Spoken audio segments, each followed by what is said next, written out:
Redo. Yeah, we had to switch to night vision. It was important because ghost hunting videos / paranormal investigations are filmed in night vision. All the good ones are. And the shitty ones, I guess. I don't know. I've seen so many ghost hunting videos. So many ghost hunting videos are filmed with just lights on. Mm. But I think that has more to do with the people filming them than the actual ghost hunting thing.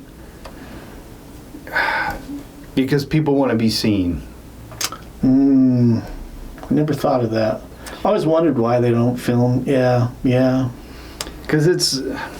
But I don't know, man. There's some like ghost videos that I watch, like ghost hunting videos that I watch.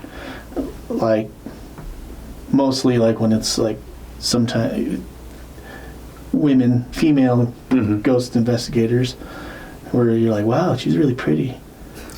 And then they turn the lights on and you're like, what? It's the same. It's like at the bar, like when you were younger, when I was younger, and like you're dancing with some chick, and then like last call, and then the lights come on, and you're like, who the fuck are you? Or the next morning, when you're like, beer goggles got me on that one. Deer bottles.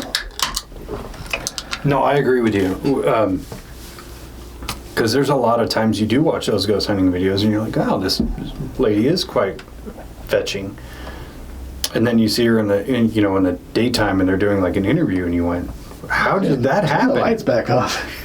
So hopefully this fucking night vision's catching my good side, dude. Actually, maybe I ought to turn that off. They're all good. Oh, that's really night vision-y. That's super night vision-y. But yeah, we're going to talk about the Warrens and Zach Bagans. So it's just going to be one big shit talk fest. Yeah. Now, I think to preface, I've made some of my opinions known about the Warrens and Zach Bagans. But in terms of paranormal investigation slash ghost hunting, they've had a big impact in a big positive way. Yeah. Looking past all their bullshit, the Warrens made ghost hunting like a mainstream thing. Yeah. They made it very popular in the zeitgeist. Well, I think that they even really showed or demonstrated how you can turn this thing that is interesting to a lot of people, and a lot of people are maybe hesitant to try to do it, but kind of showed that you can make a living doing it. Yeah. Where most of their career, I don't think they made a whole lot of money. Maybe off books and stuff that they wrote, but like I don't think they were filthy rich until the movie deals got made. Yeah. But that was later on in their lives. But I think that really showcased or showed the type of money that you could make, a la Zach Bagans. Yeah, it's with the Warrens, they were always adamant that when they would do these cases that the people who called them wouldn't pay them, but they would pay for their travel. Mm. So they made most of their money off of books and movie deals and things like that. Zach Bagans made money off of TV. Now, while the Warrens made it mainstream to where it's like these stories are readily available and anybody could do it, Zach Bagans did the same thing. He just did it for TV instead. Right. So both are very big monuments to paranormal investigation, and I would never take that away from them. They've earned it. Yeah. But I'm going to talk a lot of shit. Yeah. In the entertainment industry, you're paid to entertain. So there has to be a story. So you're paid to entertain, and if anybody who's ever been on an investigation knows, there's not a lot of entertainment. The entertainment comes from fucking telling jokes between each other.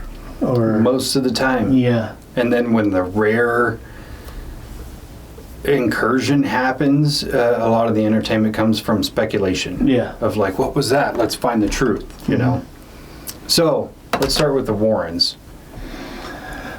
without going through all the history, you could listen to any other podcast and get that. It's not what we do here, with the exception of certain characters.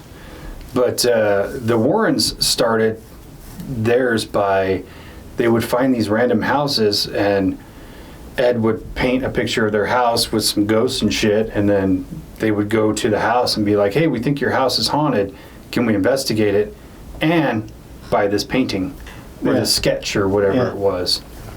No, yeah, I think that's really, that's a pretty fucking ingenious marketing scheme of like, you driving by like rural country area, you see this old house, and then you go there and you just sit out there, and or maybe go to the door and say, hey, can I paint your house? You mind if I just stand out here and paint your house? It's really cool. And then you paint it in a way that makes it kind of look eerie or creepy, and then take it back to them and say, yeah, I'm just getting these weird vibes. Have you ever had any type of weird stuff happen in your house? Because I'm just getting this really weird vibe. And by the way, we'd actually investigate haunted houses, and this house was just calling to me. Mm-hmm. Like, yeah, you talk to most people, like 90% of people that you talk to is going to have some kind of a ghost story or like a paranormal type story. So yeah, you get, a foot in the door by like this proposition to paint their house or whatever. Do a painting of their house, not like go and paint the sides of their house. So I think that it was kind of an ingenious scheme almost. You couldn't make it work today. Probably not. Because most everybody's got a no soliciting sign, and that's soliciting. Yeah. I just want to paint your house, I just want to do a painting of your house. Yeah, I mean, it doesn't hurt that Lorraine Warren is a self-professed medium, clairvoyant. Which I don't doubt that she was. I actually think it's pretty viable that she might have been, which kind of going back to the, every female in a ghost hunting video, they're all clairvoyant, they're all mediums, every one of them. And I hate to say this, but the thicker she is, the more powerful she is. Have you noticed that? You can feel more of the vibrations around you. Apparently. I've noticed that. And, but in this whole vein of like consciousness and like feeling and energies and stuff like that, to me it makes sense because women are typically more in touch with like how people around them feel and like, or their interpretation of how they feel. Yeah. So to me, it kind of makes sense where like, or even in the episodes that we did of remote viewing and astral projection, they talked about in the studies that they were doing, it turned out that women and gay men were way more efficient at doing these things like astral projection and remote viewing, just because they were, in theory, more in touch with emotions and feelings, and could talk about the feelings that they're having at the time. So basically, if you want to be a medium, you have to take dick. That's what I got off of that. Yeah, and it's usually not a medium one either. Hey! See what I did there? Well, when you think about it, it's like pretty much every ghost hunting team, their medium or psychic or whatever you want to call it is a woman. And then there's kindred spirits. And I can't think of the guy's name, but they always like video call him. He never really goes to the places. Chip Coffee, yeah. Gay as fuck. Gay. We're not saying there's anything wrong with that. But it's just very psychic. Maybe that's the way psychic. Man, that is so psychic. So I wonder if like lesbians have extra psychic powers. Or none at all. I guess some lesbians, I guess, are more butch. Well, if you got to take dick to get the ability, true. They got none. Yeah.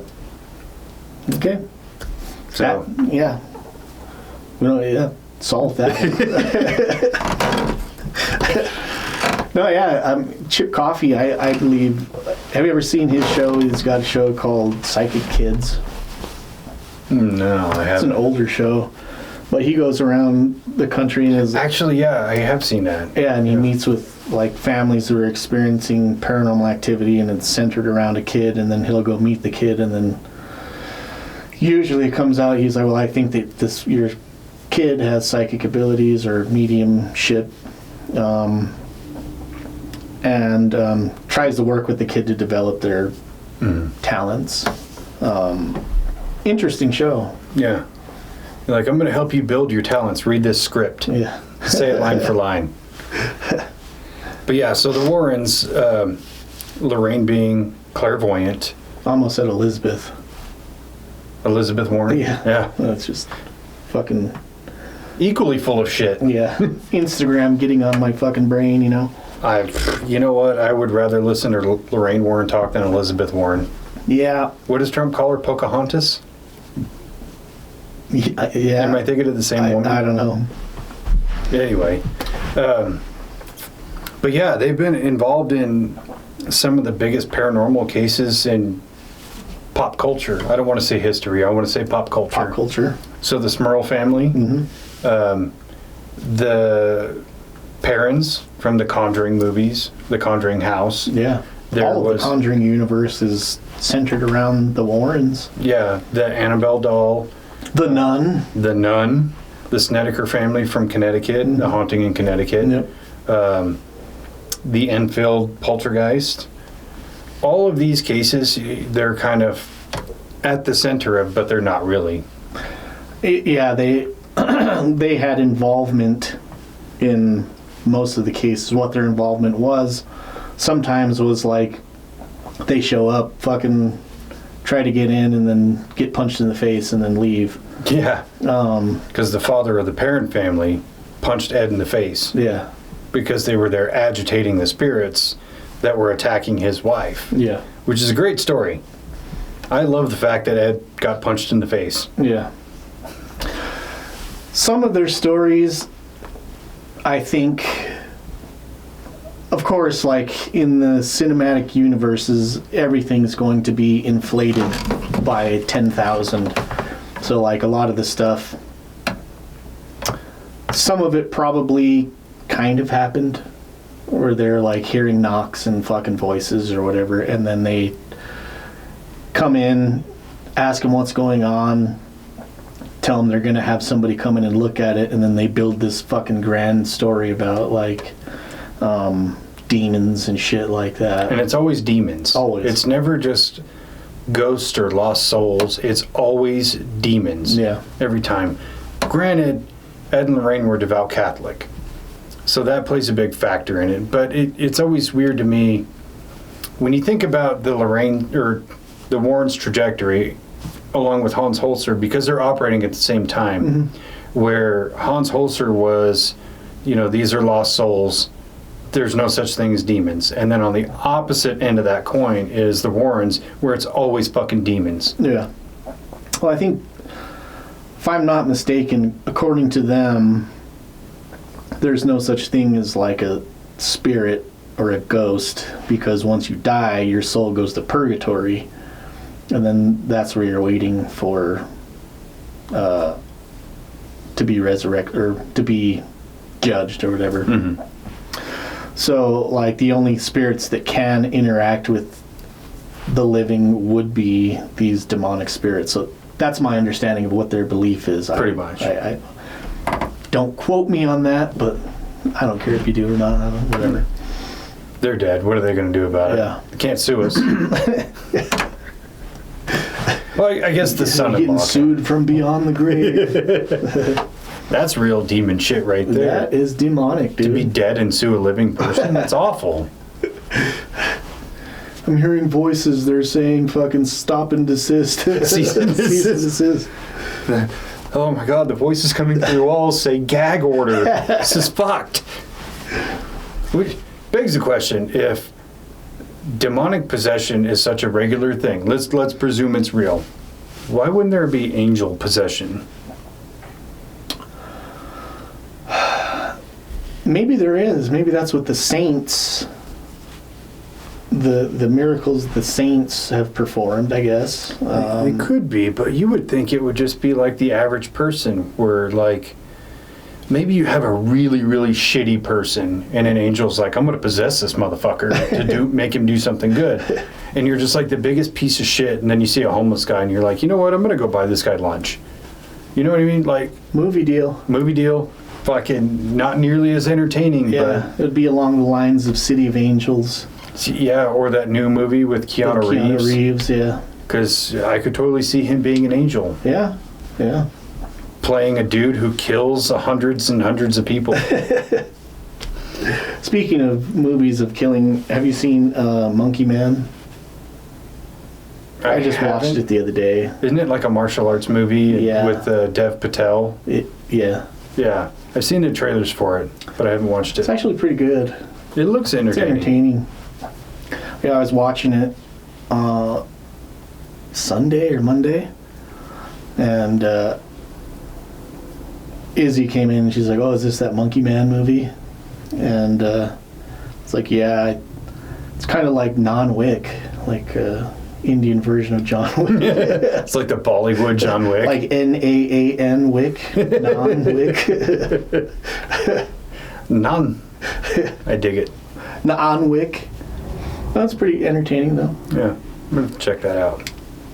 Sorry, side note. No, that's what we do here. So yeah, the Ed and Lorraine, in my personal opinion, were just fucking con artists, because not only were they not invited to most of these things, like you said, they'd kind of show up, they get a little bit of detail, and then they would take over the story and have a ghostwriter write this whole book about whatever it was, like the Snedeker family in Connecticut, where they were tertiarily involved in it, and then they get a writer and who they tell him, you know, the whole story, and he investigates, and he's like, yeah, there's nothing like haunted going on here. This kid's disturbed, and he's molesting his cousins and shit. And he's on drugs. So he's like, there's nothing really haunted, and they tell him, just shut the fuck up and write the story and make it scary. Make it scary. That's all that they really care about. Yeah, that's what the writer said that he was told to do. Exactly. So, I mean... And he's not the only one. Right. Well, and even with the Amityville case, where it was like known to be a fake, right? It makes for great movies, but it's a fake story where the family, I'm struggling to think of their name, it's George and Kathy Lutz. Where they sat down with their lawyer and came up with this story. Then the lawyer got cut out of the deal, and so he came forward and was like, yeah, the whole thing's bullshit. We made the whole thing up, and they ripped me off. Yeah. But didn't stop the Warrens from making up a story about it.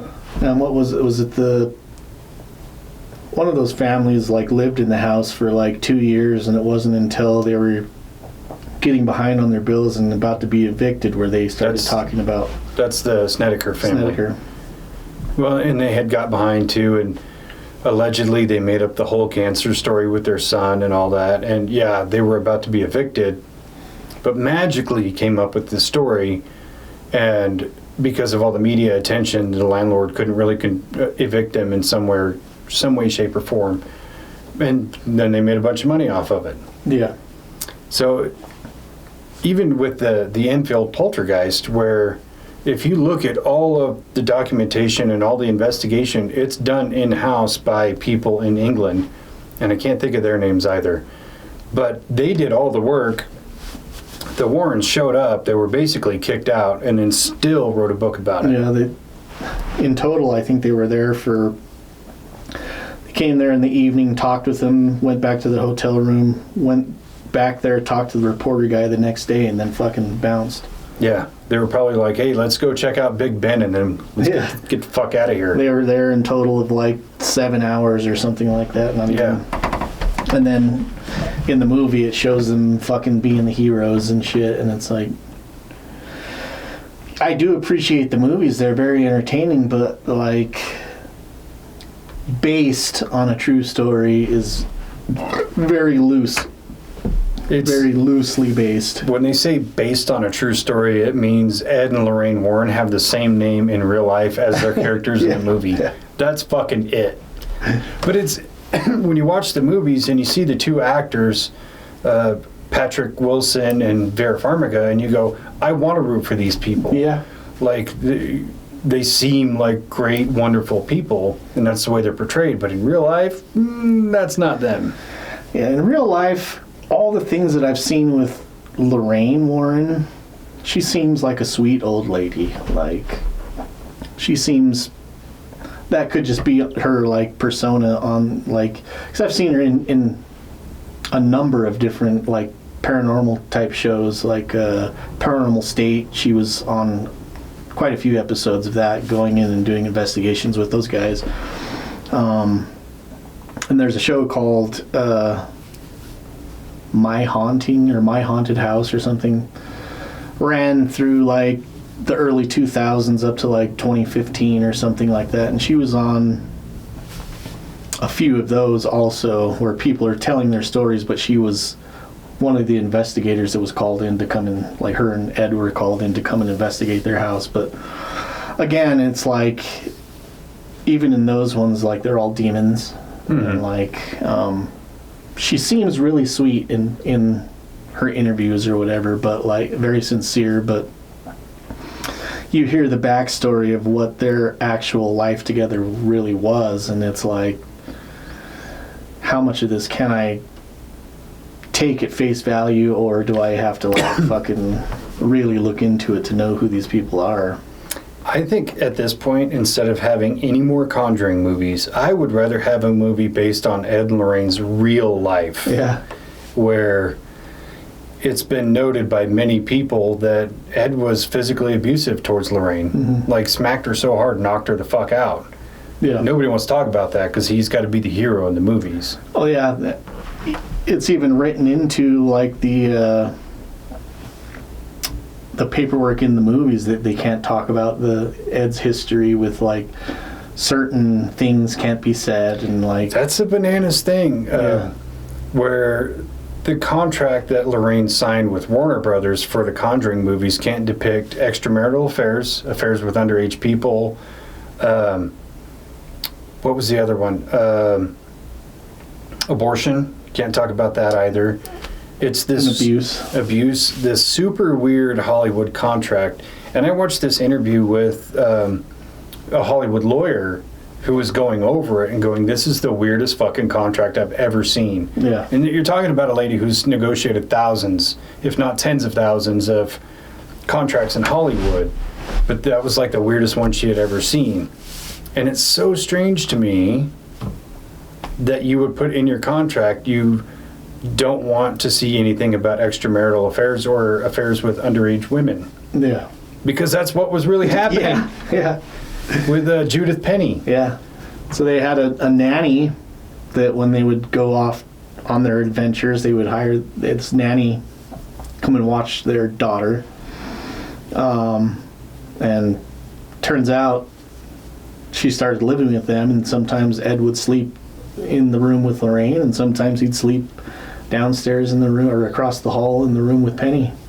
And at the time they started being in a relationship, she was like 16 or 17. A child. And you're talking about a 40-something-year-old dude. Yeah. Gross. Yeah.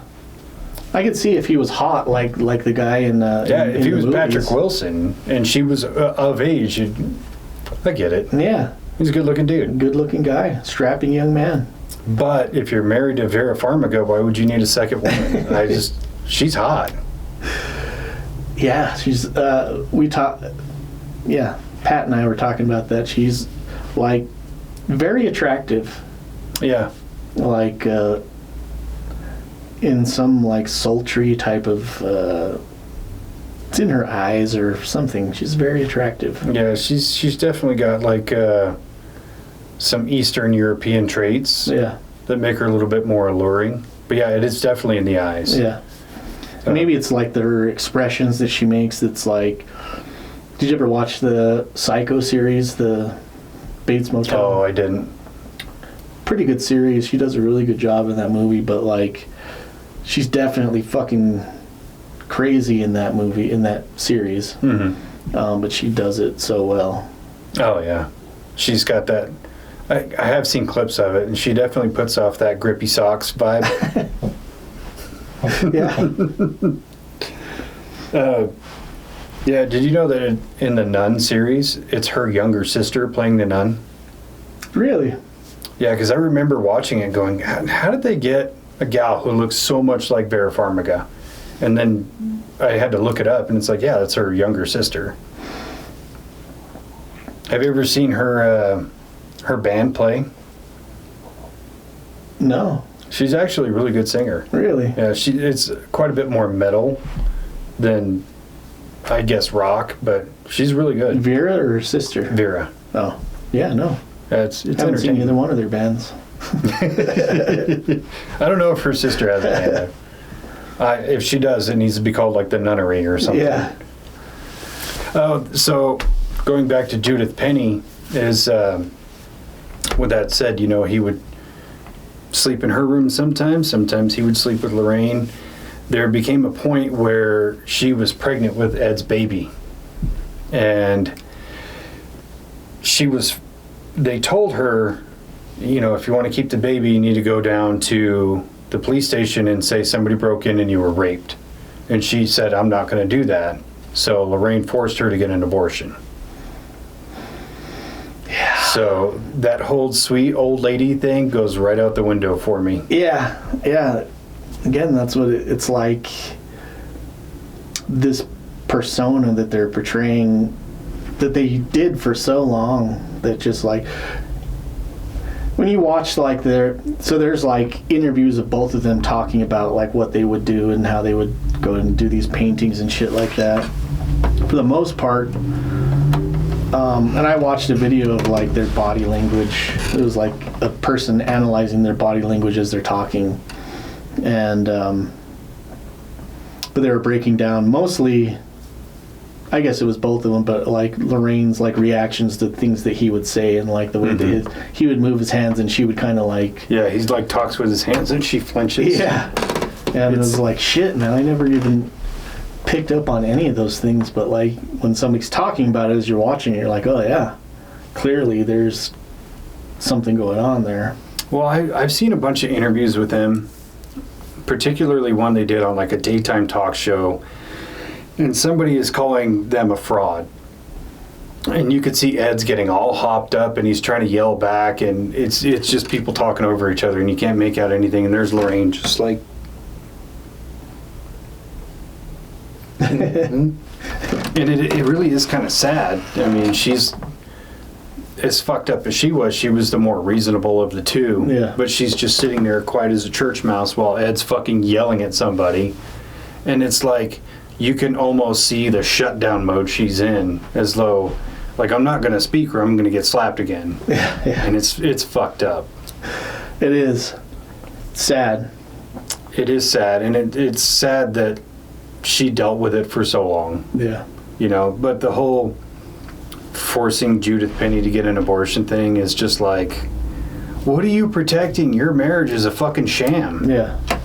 Like, this guy beats you and basically molests an underage woman willfully, and you let it happen, and you're still here. Yeah. Is the money really worth it? Yeah, and I think is the Y Files where he says something like, this whole time they're investigating demons, where the only demons were in Ed and Lorraine themselves. Yeah. I was like, ooh, that's a fucking deep cut. Ouch. Hey man, leave it to AJ for telling the truth. Yeah. That's why he's the GOAT. He's the GOAT. Yeah. So even with all of their actual paranormal investigation stuff, I can't give them any credibility on anything they've ever done. Even where they're kind of like these key witnesses for the Devil Made Me Do It case, it's just their credibility is ruined through their actual actions, and then their credibility is also ruined by what they report in these events. Now, like I said, they made a big indelible mark on paranormal investigation, but when when I look at like kind of fellow paranormal investigators, on YouTube and stuff, and they quote Ed and Lorraine Warren, they lose a lot of credibility with me too. Yeah. I could see of the, saying of what they have reported on, referencing to what they have talked about, like, okay, but like if you're going to base shit off of what they've said, then yeah, it's kind of it's all bullshit or none of it is, like the old thing that we've said on here 100 times, It's either all bullshit or none of it is. Yeah. And I have such a hard time with kind of modern paranormal investigators who look to them as the gold standard, but give no mention of Hans Holzer. Yeah. And like we've talked about, we don't fully agree with his approach to it, but he seems to be the most honest of all of them. And then you have the Warrens. I always want to call them the Lorraines because she's more important. Yeah. But you have the Warrens who are like the biggest fucking frauds, but people look at them as the gold standard, and it's like they're not the gold standard, they're just the most visible for the longest amount of time. Right. They're just the more well-known version of that fucking thing. And I don't know, maybe it is because of the religious side of what they're talking about. There's, a lot of Catholic or Christian people that are looking at this and can relate to it, so it's more of a relatability towards them as opposed to Hans Holzer, who was I don't think he said he wasn't religious, was he? I'm pretty sure he was atheist, but not like kind of an outward atheist. Yeah. But I could be totally wrong on that. It's been a while since we looked into him. I know he was born he was Jewish as like a race. And then kind of did his own thing later in life. He might have just been agnostic too. Because he was born in Austria in 1920. I see what you're doing there. He was born in 1920s in Austria. They fled, but anyway. But yeah, so that kind of leads right into the heir apparent of the Warrens with Zach Bagans. Zach Bagans. I swear that there are episodes where he has Lorraine Warren on the show. I believe there is. I haven't watched enough of his material to say yes or no. I know that in some of the investigations he's done where they have been, like the Parent House, the Conjuring House as they call it, there is some overlap and there's mention, and it more than likely has had them on the show. Right. Or her anyway. Ed died in like 2006, I think. Yeah. And that's about the same time they came out with their first documentary in the Washoe Club. Mm-hmm. So, there's no overlap there, but having Lorraine on, definitely. But yeah, so Zach Bagans and his team come out with that documentary in the Washoe Club, and they put it on TV, and it becomes so instantly popular that they immediately get a full-time show. Yeah. And at that time, you also had Taps, and what was their show called? It was Ghosts. Zach had Ghost Adventures. What did they have? What was it called? Ghost Hunters? Ghost Hunters. I always think about it as Taps. Taps, yeah. Because there's like a differentiation. Because every paranormal investigation team either has ghost or paranormal in the name. So they all start blurring together. Yeah. So Ghost Hunters was the name of the show. Taps was the name of their ghost hunting team, which was Transatlantic Paranormal Society. Mm-hmm. So the show was called Ghost Hunters, but it was Taps that was the crew, and they had like interchanging members, like people, like I've been going back and watching a lot of those episodes from the Ghost Hunters series. Actually, if you have Roku, they have a Ghost Hunters channel, so that's all that it plays all the time. Interesting. But yeah, so that's the Transatlantic Paranormal Society, which I lean towards more like as watching. Like I would watch Ghost Adventures, and even back then I was like, how do these guys find shit all the time no matter where they go? And then you watch Ghost Hunters and they're like, they'll go through and like, yeah, we saw some weird anomalies, like light anomalies or shadow anomalies. We heard a few little knocks here and there, but like, can we say it's haunted? Not at this point. Yeah, that was something I always really did enjoy about them for a length of their career. I can't tell you when it really dropped off, but for a long time they would say, yeah, we captured this, we don't know what it is. Or we found this, but this is actually the source. It was pretty rare that it was like, yeah, this is definitely paranormal activity. Yeah. But then Ghost Adventures is everything is paranormal activity. But in the same vein of the Warrens, it's always demonic. Yeah. It's never just a disembodied spirit or something like that. It's always a fucking demon. It's always evil. Yeah.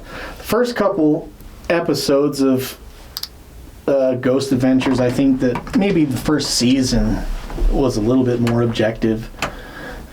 But they found, I mean, it was always a ghost or a spirit. But then, like, after kind of the time where Nick Groff split or was fired from the show, forced to leave. When he was shafted, you mean? Yeah, when he got shafted by fucking Bagans himself. That's where, for me, it really seemed like it turned into like everything's a demon and they're getting attacked and possessed every single episode and shit like that.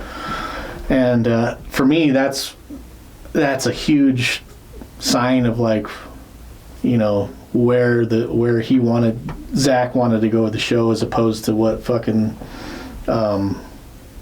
what's his name went off to go do. Nick Groff.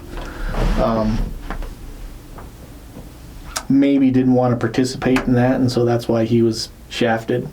Well, there was a thing where, and I'm pretty sure it was him. I haven't been able to find it since, but I remember watching an interview with him, and he was either doing like a radio show or a podcast, but they were drinking a little bit and having a good time, and he like admitted that they would go do these investigations and they would find nothing, and they would send their footage back to the network, and the network is like, go back and make some shit happen. Yeah. And so they were forced to go back and like fake these events, like, oh, the camera flew out of my hand, you know, or this brick flew across the room. No, it didn't, by the way. Total fake. But yeah, he like admitted it, and then shortly thereafter he was let go of the show. Yeah. And then subsequently like had a really hard time getting back into the paranormal field because Zach Bagans had become so kind of like prevalent that he's like the figurehead of paranormal investigation. Still kind of really is.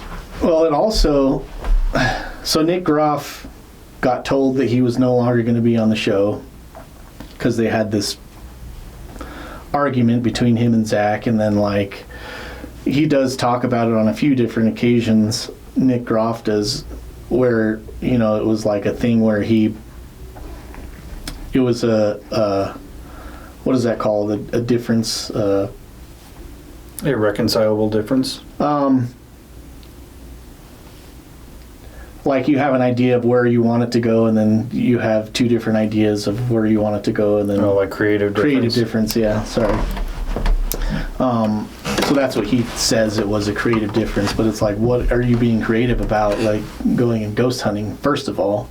It should just be measure and report. Yeah. No creativity needed. So yeah, that's kind of weird. But then, like, shortly after that, Nick Groff does start trying to get his own paranormal series going. I think he had 3 different paranormal shows. They just didn't get picked up by the networks. And he says that he believes it's because fucking Zach Bagans was started producing all these different shows, and then kind of told the executives that not to fucking play Nick Groff shit, or else he's gonna go to a different channel or whatever. Yeah, he got blacklisted, and it was like a lot of what he was doing he would just put on YouTube. Yeah. And that's really what helped him, because some of these executives saw what he was doing on YouTube, was like, oh, this is good stuff.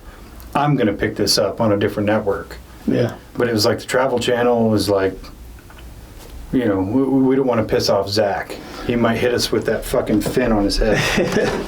Well, I did like Nick Groff did one show called Paranormal Lockdown. I really like that one. And that was a really cool concept where they would go to this supposed haunted location, just him and Katrina, whatever her name is.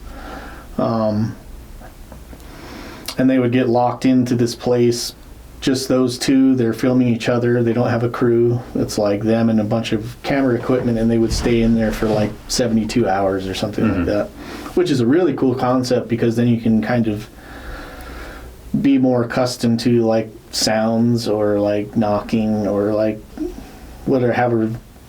You get to somewhere new and you feel like an eerie feeling. It's just because it's a new place you haven't really been and you don't know what's around the corner. So if you stay there for a longer amount of time, you might be able to understand the location a little bit better. So well, yeah, and once the excitement wears off and you look at it through normal goggles of like, yeah, this is just a place, then your energy level shifts down to baseline, and now you're more like open to receiving things happening. Right. Versus that, you know, every time we've gone someplace, it's that first couple hours, it's kind of giddy of like, oh shit, we're doing this. What was that? It was a ghost. Oh, it was a fucking rustle in the trees. Until, you know, you're walking around in the dark out in, you know, sagebrush field and you hear, yeah, some SK off in the distance. So I did like some of the original episodes of Ghost Adventures where they would start out the episode with like playful things. You know, they would do like, yeah, we're going to go to this haunted location, but first we're going to check out the town, or we're going to talk to people, or go to a restaurant. Like that actually added something to the show that they definitely lost. Yeah. In terms of, like, there was levity. You actually, you know, could care about these people because they were a lot like yourself. Right. You know, hanging out with your homies and talking shit and doing stupid things. And then you're going to go do this ghost hunt. And it really helped kind of pad the runtime, too, because ghost hunting is largely boring. Yeah. There's a whole lot of nothing. You could be out there for 5 hours and only get 2 minutes of good shit. Yeah. Or, you know, you could be out there for 72 hours and get 10 minutes of good shit. You never know. Yeah. And like I said in the previous one that we just recorded, like, I watched this YouTube channel where this guy just goes and talks to people in these rural places and kind of talks about their culture and shit like that. Same draw would be with, like, okay, we're going to this specific place in buttfuck Arizona. Like, there's a small town there. This place has been there for 100 years and is supposed to be haunted. So let's go check out the town, talk to some of the people, get their stories of what it is, and then fucking do our investigation. Mm-hmm. Half of that shit could be the whole build up to the investigation. That's what, you know, is intriguing about those earlier episodes. Yeah. And then when they just started finding demons everywhere, and that's when people went crazy for it, I think, when it really started taking off. But it lost its soul. Yeah. And I think one thing that really worked... It's because of the demons. Demons took it over. That demon being money. Yeah. One thing that really did work about those, like, intros where they're having fun and goofing around is because Zach Bagans is so fucking cringe. Like, literally everything he does is cringy. But at least in the beginning, it was like... Newish. It was newish, and he was cringe, but it was kind of funny, and then the other guys would make fun of him. Yeah. Then it became, he's just pure cringe, and everybody is... No, this is who I am. Yeah. He's cringe, and then everybody's just like, hail the cringe, you know? And it just became so difficult to watch. And then even, like, putting it through our own lens of some of the places we've been with watching the episodes of Ghost Adventures where they've been, like Benson Grist Mill, and you watch the episode and you go, none of that shit's true, motherfucker. Yeah. Well, I mean, some of it is, like the lore or whatever, but case in point, that one little door, I think it's on the second or third floor, that it's like a door that's this high off the ground. And he's like, this just opened by itself. No, it didn't. Yeah. You know how fucking hard that door is to open? You're like pulling it and it's scraping across the ground. Yeah, because it's like the hinges are bent, so it's just like mashed into the ground like this. So if you're trying to open it, you're just like... If it does open, it's because you're fucking bashing into it, like slamming it open. Or you shut off the cameras and opened it and then turn the camera back on. Yeah. Don't give me that bullshit. Yeah. Yeah, it's, and I said before when we recorded this, I do still watch Ghost Adventures, but in my mind it's like an entertainment thing, just like I watch the Conjuring movies. Like, I don't think they're really finding mostly anything at all except for fucking making something that's spooky to watch. Yeah, it definitely kind of, it opened the market in a really big way to make ghost hunting something new and interesting. Because like I said, the Warrens did this thing that put it on the map. But it did it in a way of like books or some horror movies are inspired, like the Amityville Horror of the 70s, or even giving an inspiration to Poltergeist and things like that. But you're talking a handful of movies across, 4 decades, versus what Zach Bagans did was everything the Warrens did, but put it in the 21st century and on TV. Yeah, and you're pumping out episode after, what is there, 27,000 seasons now? Yeah, I literally think it's like 28 or 29 seasons. Yeah. And that's just of Ghost Adventures. That's not counting all the offshoots and everything else Zach does. Like, this guy is so starved for content. He is making episodes of him talking about older episodes. Yeah. And it's like, holy shit, talk about beating a dead fucking horse. Yeah. And like I said, the guy is so cringe now that I can't listen to him for more than like 5 minutes. That's pushing it. Yeah, the one show that I actually liked, and it's not because it was Ghost Hunters or Ghost Adventures stuff, was the My Haunted Collection. Mm-hmm. Where he was building this I think he was collecting stuff for his museum that he has in Vegas now. But he would get an item that was supposedly haunted and then kind of go through the backstory and then like interview people who were in contact with this thing, like a doll or like a dresser or random shit. Ed Gein's fucking cauldron that he would boil body parts in or whatever. I liked that show, I think, more just because of the history stories that they would tell about like the shit. Mm-hmm. Do I believe it? I don't know. But it was entertaining. Like, that leads into some other stuff about Zach Bagans that bothers me, but I find intriguing. Like the Dybbuk box. He really did put Dybbuk boxes on the map in a big way, which I'm still kind of on the fence about.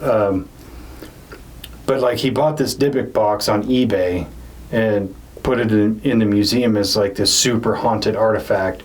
But the guy who sold it came out and said, I made that whole thing up just to get it to sell. Like, I really needed money. And it's, to me, if I was in Zach Bagans' position, I would have been like, yep, let's get rid of this thing. Yeah. Like, even if it really was haunted, the idea of it is now tainted because the guy who sold it came out and said, I made that shit up. Yeah. Especially if you're paying to go into this museum to go see all these supposed haunted artifacts, and then you go into the room with the Dybbuk box and you're like, wait a minute, I know this for sure is fucking fake. Yeah. How much of this other shit is fake? Like, some of the stuff he has there is like pretty obviously real stuff. Mm-hmm. Like, I think he has Jack Kevorkian's... I was literally about to say that. ...suicide van in one of the rooms. That's pretty easy to prove that that's the real van, but like, is it haunted? I don't know. Yeah. It's creepy though. Or isn't he the one who has the Jeffrey doll? Yeah, I know he had it at once. I don't know if he still has it, but I know it was on one of the episodes. Yeah. So I had gotten into this Reddit thread about people who actually knew behind the scenes facts about the museum. And a lot of it's from ex-employees because they would cycle from employees. No, it's Vegas, yeah. Yeah, and apparently Zach Bagans is like the shittiest fucking employer in the world because he would just yell at people for random shit that had nothing to do with them. But one person was saying that, yeah, Zach would literally go to yard sales and pick up random shit and then make up a story about it, put it in the museum. Or a lot of the things he says he owns, but he leases, like the Jack Kevorkian van. And then they were like, we have not been able to verify so many of the other claims, like the Ed Gein cauldron. They're like, for as far as we know, it's just a cauldron. We don't have any proof that it came from Ed Gein. Yeah. Which is hard to prove anyway, but the fact that Ed Gein's house had burned down is like, did it or did it not? A cauldron would survive. Just left there. Yeah. Like after the fire, they just went over there and collected it. Well, they burned down the house, so it wouldn't be like a touristy thing. So you'd think anything that was left, they'd collect it and throw it in a fucking scrapyard or whatever. Yeah. That was one thing that... So I watched the episode where, like, he has that on one of the episodes of the My Han collection. And I don't know if he actually says that it's his now and he's putting it in the museum, but, like, he's just, like, showing it. But they, like, in the episode, I swear they say that when they went to his house, Ed Gein's house, to arrest him, or after he got arrested, they went to his house and they were finding all this weird shit. Like the lampshades made out of fucking human skin and the nipple belt. The nipple belt, of course. Classic. They found the cauldron and it had like human fat rendering in the cauldron. Making some tallow, huh? Which is like, okay, if that's what the story is, then wouldn't that be like evidence? Yeah. Or like, well, I don't know, maybe like after a case is done, they just get rid of, like, do they hold on to the evidence forever or what? I don't know how that chain of custody works, but I know everything that's come in contact with like human flesh and stuff like that is hazardous waste. Hazardous waste. So you would think they would just be like, no, dude, throw it in the fucking incinerator. Yeah. And we melted it down for scrap, and now we've all got little pieces of pots and pans with fucking... Wouldn't that be the shit? Yeah.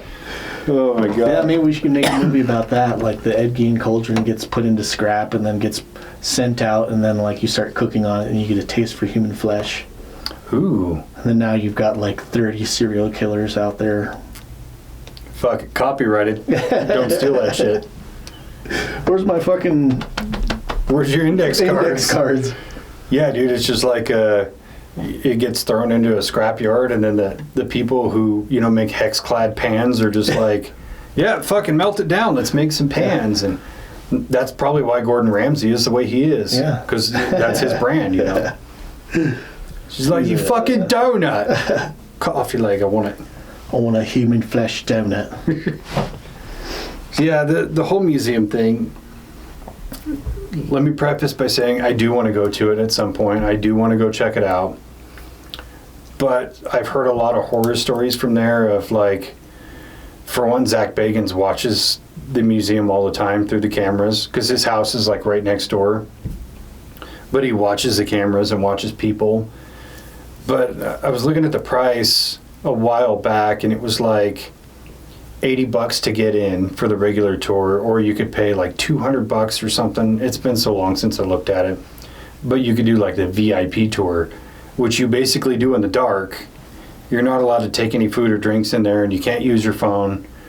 So it's like you got to be on your feet for like 2.5 hours and go through this dark place, and then it's not even like tour guided. You go and you watch video monitors of Zach telling the story instead of just Zach being there. So I'm like, yeah, dude, I think I'll just do the regular tour. Yeah. But so much of the stuff is Would like, you go in the basement, though? Yeah. Yeah. I don't really think there's anything that haunted there. I'm not worried. But it's just so like, it's such a money grab type of thing. Yeah. And it is a direct ripoff of the Ed and Lorraine Warren Museum. Yeah. For sure. Like, I think that he just set it up in a way that to capitalize more efficiently off of it. Which I'm sure he's making good money off of it. Oh, yeah. Yeah. I've seen videos of people going through there on tours or like, I think mostly when it was first opened, like news crews went through and like kind of were advertising what was in there and shit like that. But like, then people at work said that they've gone there and said it was creepy looking at the stuff, but like, is it real? Yeah. It'd be fun to go though. Yeah, it's something I would like to go check out for myself so I don't just make like an uninformed decision about if it's real or fake.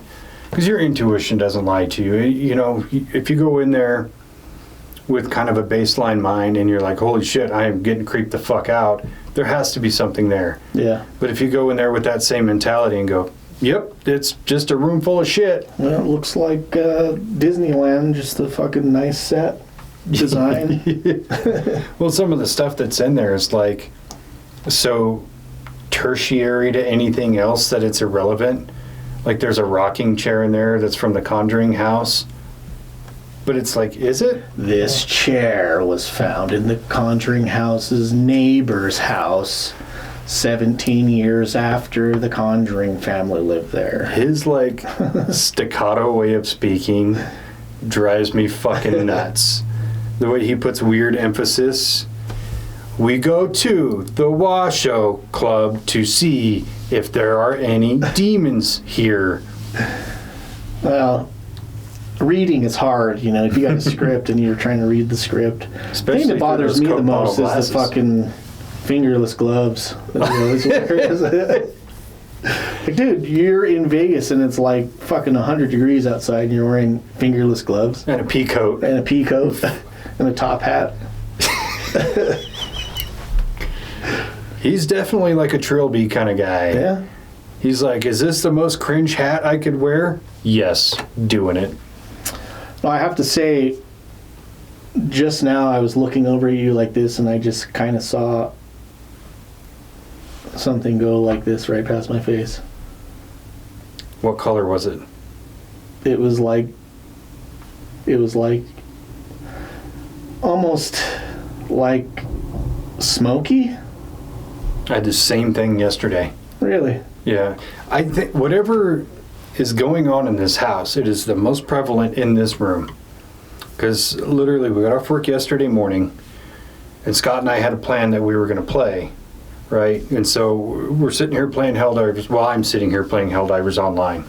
And I saw the same thing go right across my face, right there in front of the computer screen. And if you'll notice, to the left is where all the ghost hunting stuff is now. And that light goes on. Hasn't done that in like probably 2 months. But yeah, just almost like a little bit of like vape smoke. Yeah. Just like, it was the exact same thing that I saw at Phenomicon. So it's following you, buddy. It's following me. It's going in your direction. You know what's funny about that too is Jordan comes up to me the other day. Well, we were golfing, but he's like, dude, I got to tell you something. It's going to sound fucking crazy. That's my jam. You came to the right place. I love crazy. This is, come on, tell me. And he's like, so I was at the size rake and I kept seeing things move out of the corner of my eye. And there's nobody there. He's like, and it just kept happening over and over, and that never happens. I was like, yeah, man, you must have been too close to me. Because this shit's following me around. But I was like, it's not crazy at all. You don't have to feel bad about it, or, it is a perfectly normal thing. Yeah, we'll have to watch that part in the video, see if there's anything that goes past my face in the video. I was just... How awesome would that be if there was? Some fucking, like, lady in a dress just floats by. Yeah, because I want her to do this. You just see a lady in a white dress. How awesome would that be if I played that back and you could see it? That would just be see awesome. like I would shit your pants. Yeah. It'd be awesome. Like, dude, my pants are hella haunted by Dave shit right now. Maybe it was Zach Bagans remote viewing. Like, these motherfuckers are talking all this shit about me. Is there any Zach Bagans in this room right now that want to communicate with us? It could be Ed Warren. He's all mad about. He was trying to fucking slap me like he fucking slapped Lorraine. But he can't because you're not a woman. True. Go fuck yourself. Yeah. Anyway, that's cool. That just happened. I was looking right at you and I didn't see anything. Yeah. You'll probably see it in here. I just kind of looked that way and then looked back at you. But you were talking, so I didn't. See, now I got to prioritize looking that up. Anyway, Zach Bagans. What else was I going to bring up? Oh, yeah, the same thing I brought up like twice before. How the fuck do you cheat on Holly Madison? I don't know. Some people just have this like unattainable desire for fucking chicks. I guess. You got a hole in your soul that you just can't fill. Yeah. No matter how much pussy you throw in there. Yeah. Maybe it's like repressed homosexual energy that you don't want to let out, and so you just have to bang as many chicks instead of dudes. Maybe he just hasn't found the right fellow. That's actually a really interesting theory. The men who cheat, like habitually, are repressed homosexuals. They can't find what they're looking for. Yeah. He just needs to find a guy that likes that, like, fingerless gloves, fucking.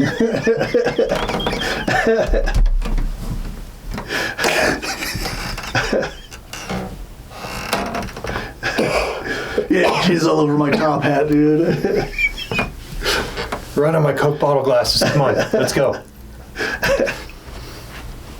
That's fucking hilarious. There's got to be something wrong with people who habitually cheat anyway. That makes the most sense. Yeah. Maybe that's why he's so he experiences so much paranormal activity. Because he takes dick. Because he's gay. Fucking solved it, dude. Because he's super psychic, bro. He's super psychic. And that's why they're demons. Because it's not just about dudes, he wants younger dudes too. Oh, yeah. Which... Dude, you know what? I didn't even know there was something to solve in this episode, but I think we did it. I think we did. Yeah, that's why, Ed was so, versed with demons, because he was a fucking chomo. It's making sense. It is. Have you heard the rumors about Zach Bagans and his mom? Like, he's this severe mama's boy? No. Like, so much so that she had a nightmare about him dying in a plane crash that she told him never to fly again, and now he won't fly anywhere. Yeah, I haven't heard that one. Yeah, I'm thinking it's kind of an Oedipus thing with them, which just adds fuel to the fire. Yeah. Maybe it's not dudes he wants, it's because he can't find anybody like his mom. Yeah. Yeah. He got that Diddy thing going on. I wonder if Holly Madison looks anything like his mom. Probably not. And that's why he cheated on her. I hope not. Because then I would want to bang Zach Bagans' mom. Because let's be real, if I had a shot at Holly Madison, I'd fucking go for it. She's banging hot. She might be single now. Potentially. Potentially. She's like, you know what I really need is like a 40-year-old balding single dad. And I'm like... Pick me. Right here. Yeah, I think you got We both hate Zach, too. Yeah, so it's like, you guys got a lot in common. Yeah. Except I'll actually be faithful. Holly, if you're listening, hit us up in the comments. Look it up, dude. Also, I don't like Hugh Hefner either. Hit Dave up in the comments because I'm not one of those cheating people. Probably because you're not gay. Probably. Secretly gay, sorry. Secretly psychic. Secretly super psychic. God, that's psychic. That is so psychic. You're a vegan? Gotta be a psychic. Can you also tell the future? Oh, God. What are you going to eat for dinner tonight? Psychic, dude. Psychic. He said broccoli. That's as psychic as it gets. I like broccoli, not by itself, but I do like broccoli. If I'm going to eat broccoli by itself, it's got to be, like, cheesy. Yeah. Not vegan cheese either. But not Velveeta either. That shit's poison. Yeah. Watch a video on how to make your own Velveeta with, like, regular cheese and... Without plastic. Without plastic, yeah. Can't remember what the ingredients were, but... Interesting. So, yeah. We talked about how shitty all these people are. And we've also made mention to the positives that they've given. But I think we should also talk about some of the negatives that come with their influences. And for anybody who's been on YouTube looking up any kind of ghost hunting stuff, you know exactly what I'm talking about. Yeah. Because you could watch 50 different ghost hunting channels on YouTube. 48 of them are all carbon copies of Ghost Adventures. Yep. And I hate it. I hate it. And it's like, you look at the thumbnail, it's like the most terrifying night of our lives. Every single one is like, dude, how do you have the most terrifying night of your life every single fucking investigation that you do? And then you watch the video, like you watch like fast forward. Where does this scary part come in? And like they'll have one thing where like a flashlight battery dies or something like that, and then it's a demon drain the batteries. The flashlight test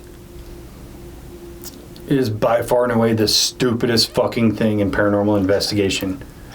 Because for one, it's fake. For two, it's easy to fake. For three, people still buy it.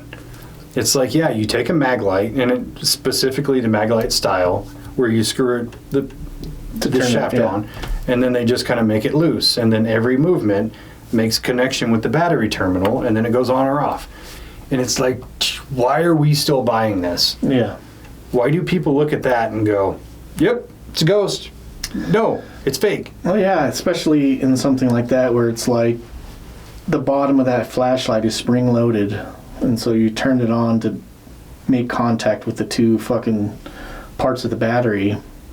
So you loosen it just to the point where they're not touching, but you still have that spring that's going to compress or contract. Like, even depending on weather, if it's getting warm, that metal might expand a little bit more, just a tiny bit to make contact. And then as it heats up or gets colder. Well, and you get it within like a half a millimeter, and it'll still arc the battery into that terminal, which you can actually make it arc by putting your hand near it because you put off enough bioelectricity to fill in that gap. But it's like it's sitting on a counter. Look, nobody's touching it, but you're shaking the table just enough to make the contact go in and out. Like, it's horseshit. Yeah. But Ghost Adventures did it, so it's got to be real. There is one episode of BuzzFeed Unsolved where they go to the Sally house. Oh, yeah.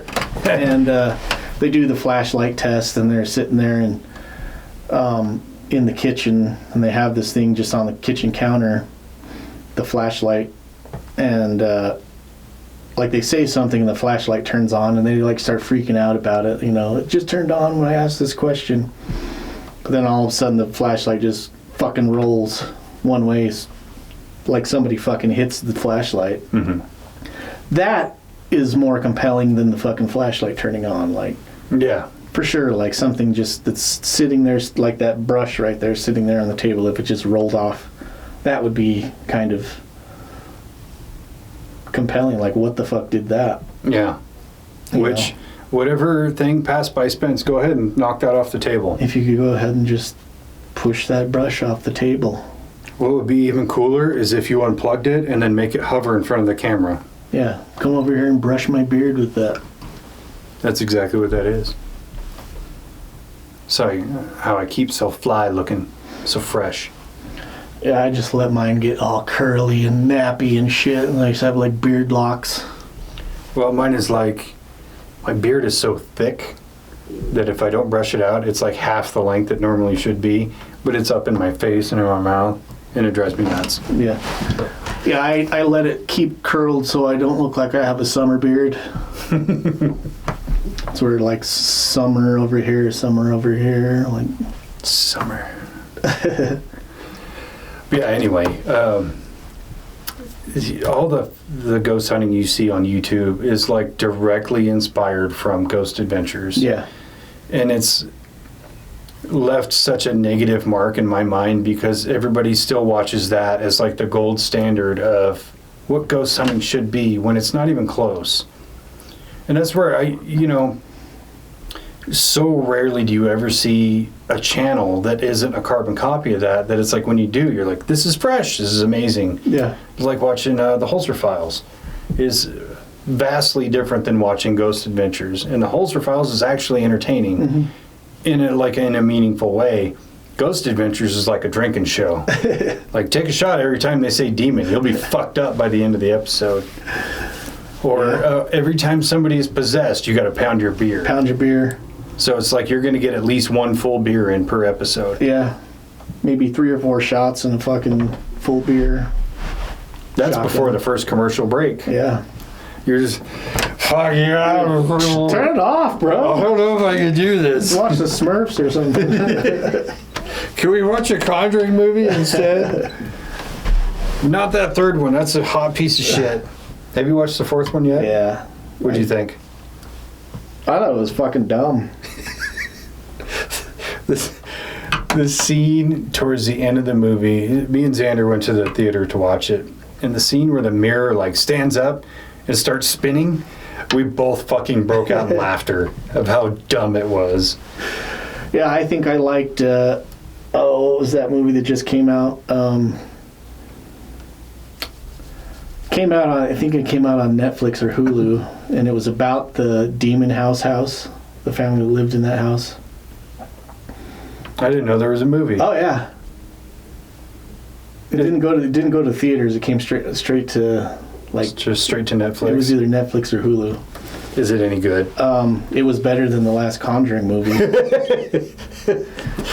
Mostly because like it's like a black family.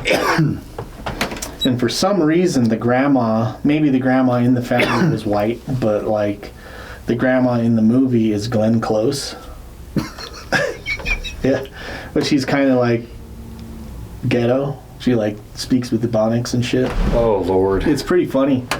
And there's one scene where she's possessed by the demon, and she goes, "I can smell your nappy pussy from here."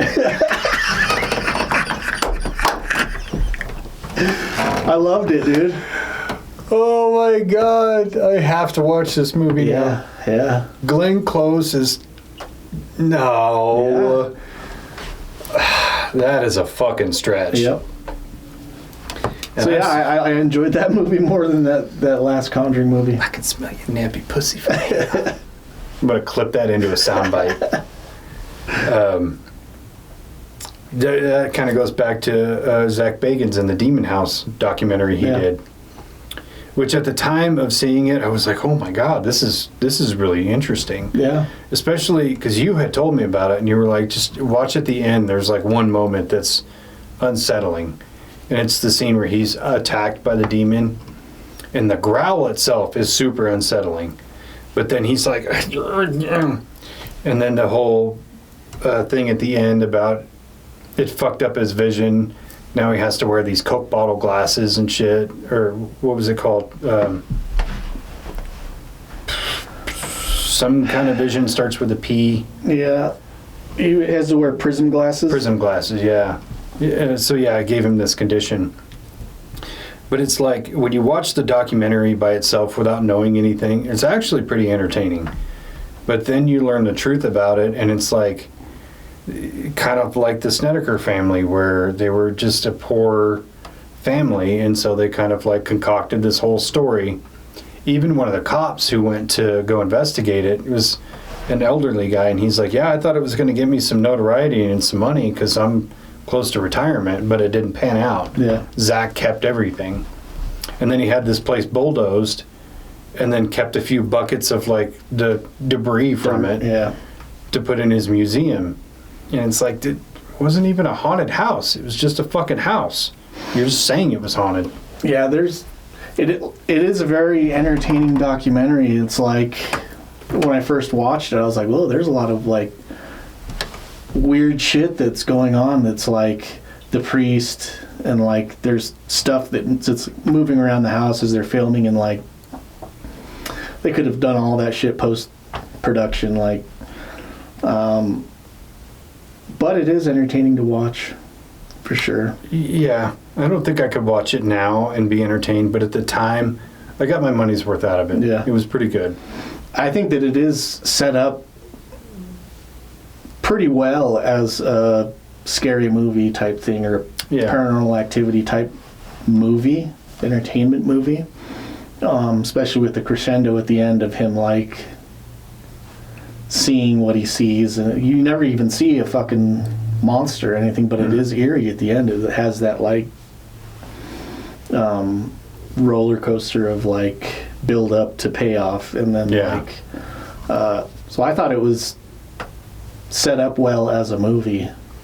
Yeah, and in the grand scheme of it, like, if you were to watch the end of the documentary now, without any knowledge of anything else, but just having history of watching other horror movies, you'd go, that's tame.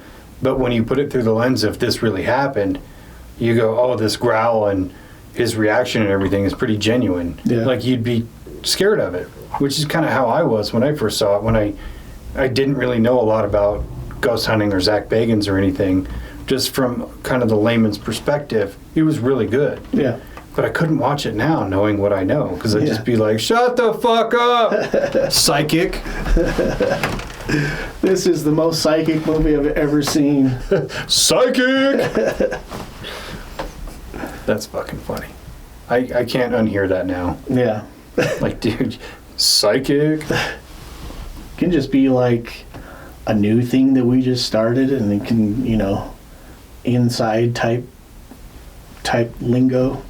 Yeah. I mean, I think we should just put it out there. If you're going to call something gay, don't call it gay. Psychic. Just call it psychic. It's code talk for gay. That's entertaining as fuck. But yeah, indelible marks, important things, but the downside is not worth the good side. Yeah, just like you said, like, it kind of set a precedent of what people will engage with, and I'm guilty of it myself. Like, I go through so many fucking channels and shows, or ghost hunting channels, and then so much of it is just the same shit. Yeah. But I still watch it, and it's my fault for watching it, I guess. I think I watch it more out of comedy than anything, or kind of I'll watch it in the same vein that I'll watch internet alpha male stuff, because it's a fucking joke and it's entertainment value, like pure entertainment value, but not in the way of I want to be entertained by a good ghost hunt. I want to be entertained by how much bullshit it is. Yeah. Because it's like, you really believe this stuff? Holy shit. Now I find myself putting it on to have something in the background while I'm scrolling on my phone. And then, like, when I hear, like, a ruckus, and I can look up and be like, fake. You're just like, psychic. Yeah. Psychic. Let's look at some psychic videos. Yeah, I'm kind of the same way. I'll put it on. It's like, I need a good laugh. Let's go. Yeah. Because I don't want to watch something on TV that I want to watch and play on my phone at the same time. I can't, because I got to focus. Like, I started watching 1923, and I pulled out my phone, and I'm just put that away. I got to watch the fucking show. But if I don't want to watch a show, I'll play on my phone. And that's the Yellowstone. Yeah, it's one of the spin-offs. Yeah, because there was 1883 and then 1923. It's pretty interesting so far. I'm only like 2 episodes in. Yeah. But yeah. I don't know, man. As much shit as I've talked about Zach Bagans, I'll still never let down, like, you did your part. But now I think it's a great time for him to recalibrate. Yeah. Because he's made a joke of himself for 20 years on TV now.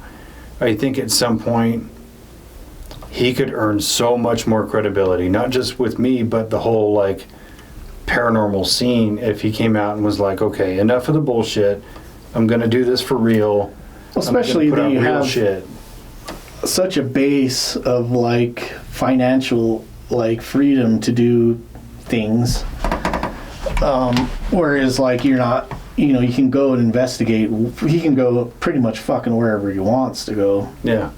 He's got the money, he's got time, he's got the base of like, he has an in pretty much anywhere he wants to go. Just go in and do it for real. So like, go in, do it. If you find something, cool. If not, cool. Like, just fucking show us what you're finding. Like, get back to reality, and then like really, if you really actually find something, stay there and do a fucking long-term investigation of like what is going on, what is happening. Let's find out what it is. Yeah.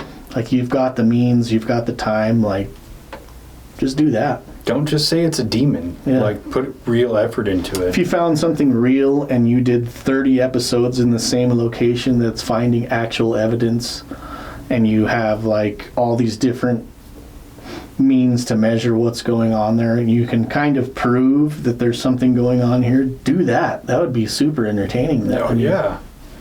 Man, if I was in his position with like the fame and the notoriety and the money and all the accoutrements he has to really change the entire face of paranormal investigation, there's so much good shit you could do. Yeah. For one, start propping up newer teams and newer shows of like, okay, these guys are taking it from a total science perspective. I'm going to help them get up.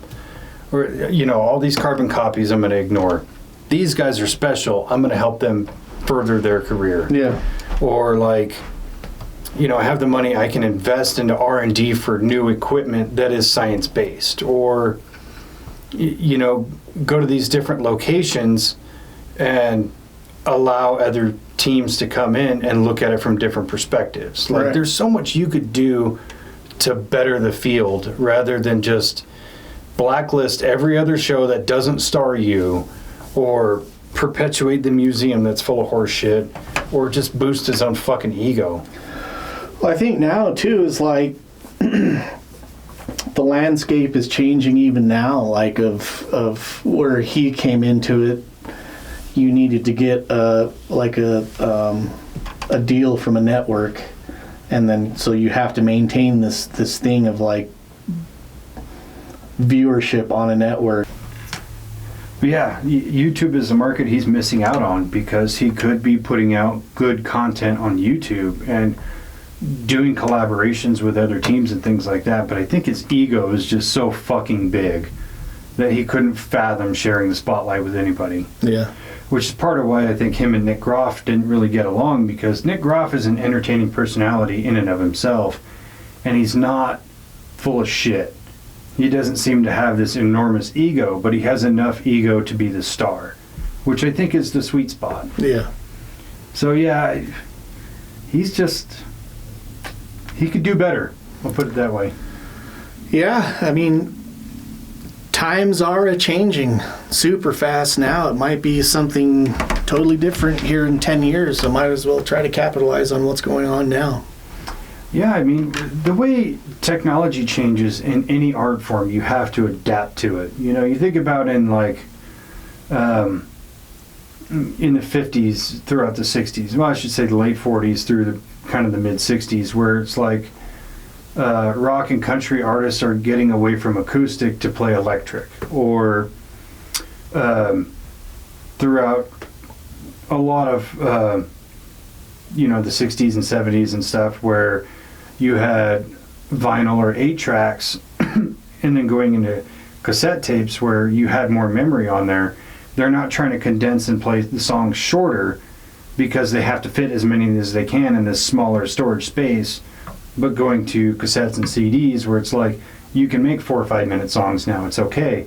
We have the space to accommodate that.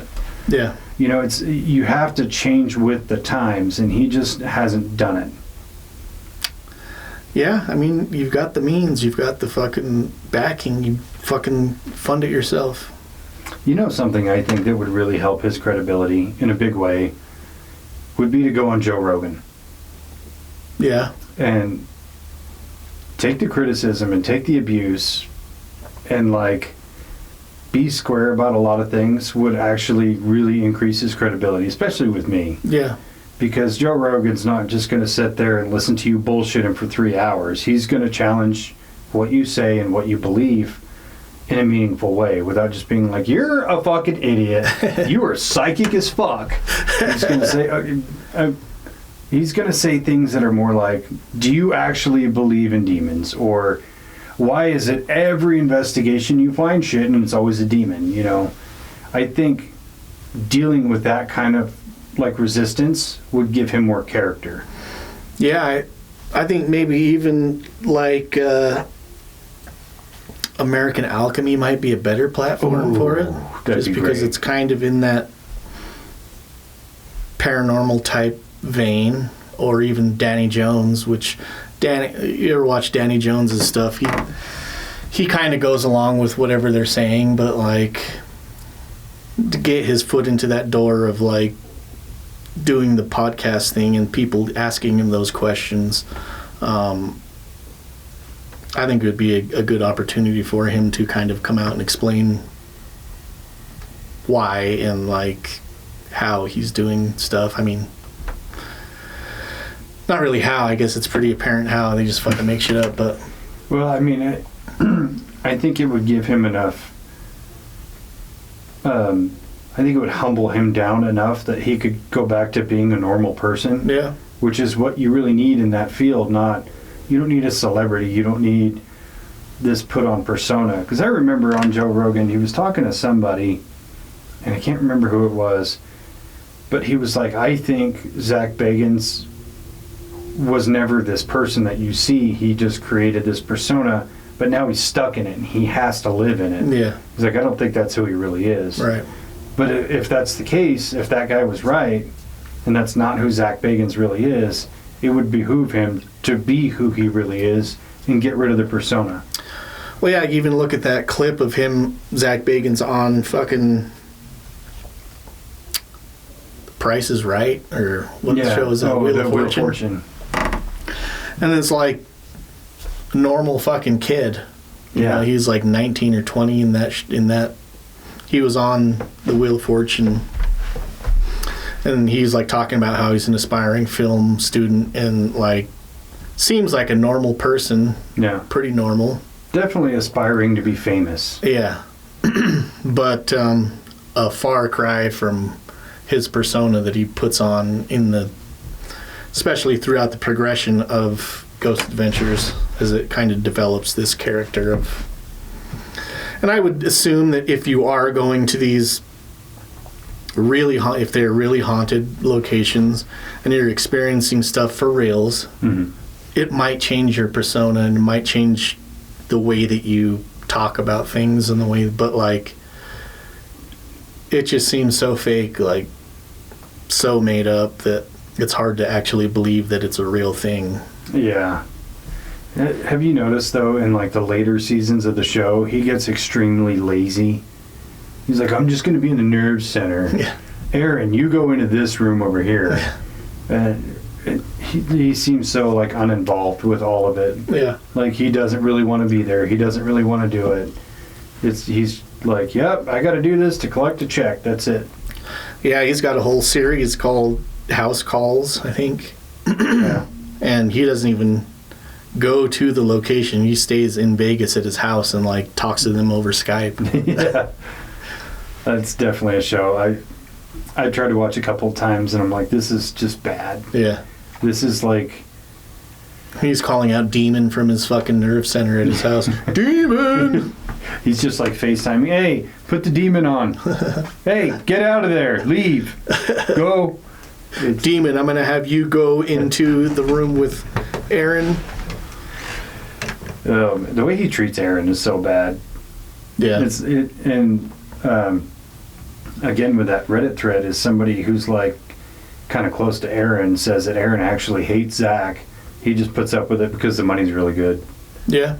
And that person was even like, yeah, one time I had to, somebody came in and dropped off a check for Aaron, and it was like over $1 million. I had to go give it to him.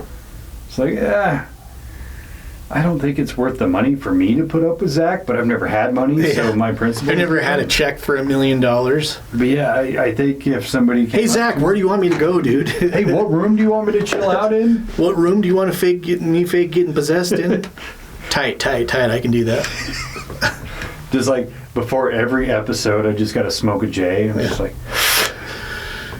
all right, I think I'm going to be the most psychic person in the room tonight. I can put up with Zach now. He's just like, Dave, I want you to go into this room and lock yourself in. You're like, whatever you need, man. Am I going to see the ghost now or later? Just hold on. I got my earpiece in. Just tell me what you want me to do. Act possessed. Yeah. Gotcha. There's wisps of smoke going past me. Watch. Wait's not, want not. Maybe that's what Zach needs, just a fucking big old fat J. Yeah, I don't think that he is not suffering from that or without that. I mean, if I was like super rich and fucking going ghost hunting all the time, making shit up, I would fucking... I don't even need those circumstances. I just need to not have to pass a drug test at work for me to smoke weed. I don't give a fuck. Wasn't for that, I'd be smoking right now. You want a dab? Then we'd really be getting off into some fucking deep weeds, dude. Holy shit. Then I'm going to edit. It's like, this episode is 6 fucking hours. What the fuck? Half of it is just both of you guys fucking passed the fuck out. Eating a fucking hot dog burrito, staring into the camera, lost. Dude, that red light is still on, bro. It's watching us. I think that red light is watching us. There's a really cool looking dude in that little screen, though. Sup, bro? Dab up. Does that mean the government caught on the red light? I can see it. Came back. It's probably the KGB. You know they killed those people at Dyatlov. At the Death Mountain, whatever it's called. Yeah, that fucking place east. You sure it's not west? I don't know. If you go far enough one direction, you're going the other direction. Yep. If you go enough east, you'll find it. If you go far enough west, you're definitely going to find it. Maybe one day we should fucking do a really stoned episode. It's just us talking about random shit while we're ripped. Yeah. One day. One day when we no longer have to work normal jobs. Yeah. Just like as a once a year special. It's the 420 episode. 420 fucking the Ramblin' Roads episode. Just see where it takes. And we'll do it live. Because I already know, like, if we did one of those, I'd be like, I can't put this out. This is so bad. But if we do it live, there's no way to take it back. How the fuck am I going to edit this shit? They get to see the whole thing. It'd be funny. Yeah. So anyway, I think we discussed all the important shit with both of them. With that said, who do you like better? The Warrens or Bagans?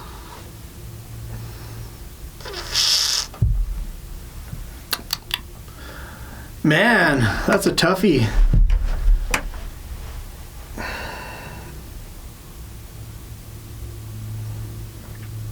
I don't really like any of them, but